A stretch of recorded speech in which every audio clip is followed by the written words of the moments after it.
it came from 33 different sources. Most of those people were not working together.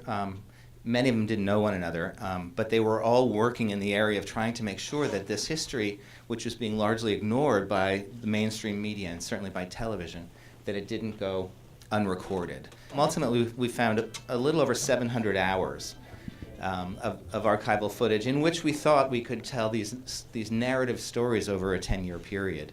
And ultimately, we got pretty close, and then we kept going back for more and more and more, and we acquired our last piece of footage about a week before we premiered, so we were going a little nuts with it. But one of the signs that there are 2 million people a year still dying of AIDS. I assume that's mostly in third world countries. And what is the movement like now in terms of worldwide AIDS and their efforts to get these drugs out there? There's amazing activism going on in the countries most affected.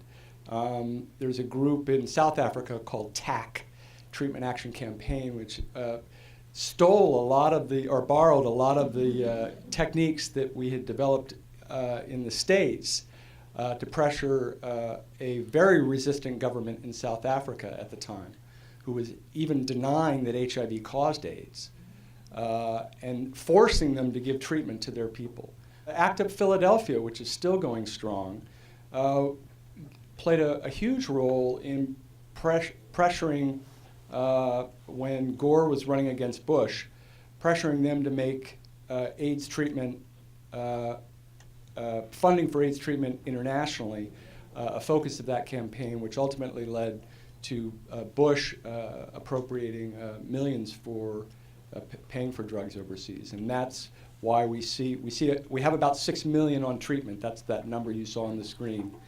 And those 6 million lives are now being saved because of treatment, but we do lose 2 million every year because we don't pony up enough. I'll do the quick prevention problem storyline, which is that there are over 50,000 people in this country who are catching HIV every year.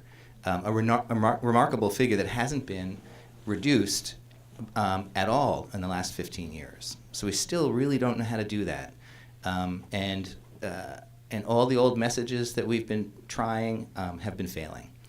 So it's an enormous challenge that hasn't been taken on. As far as the drugs, there are drug combinations that are fairly effective for just about everybody with HIV. So they've done, since the movie ends forward, they've really improved a lot of those drugs, and they've made them much easier to take, sometimes less expensive, but not always. I think the annual cost now is at least $13,000 a patient, but can be up to $35,000, as we know. But and there are so many people. 2/3 of the people with HIV in this country are not taking those drugs, and they should be, because the drugs themselves are a form of prevention. People on effective antiretroviral therapy reduce their likelihood of transmission by 96%. And that's a campaign that we really haven't undertaken yet, getting everybody on the drugs as part of prevention. Well, I want to thank David for making this amazing film. It's been a long time. It's an emotional roller coaster to watch it, having kind of put it in a box. The only problem I have is that the 24-year-old me is in low definition, and the 51-year-old me is in high definition. And I guess that's a technological issue. Nothing. Okay. No. Seriously though, a lot of us put this away emotionally and haven't revisited it in a long time. I talk to a lot of people who you see in that survival montage, David Barr and others, and we all have been reliving it for the first time in a long time, and we're kind of amazed how we have avoided it, what we all went through. And it's just a remarkable moment in history, in the history of activism, and in the history of American activism, that the younger generation has no idea about.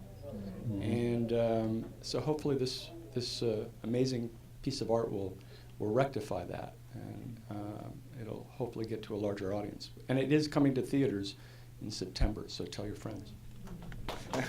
Thank you, everybody.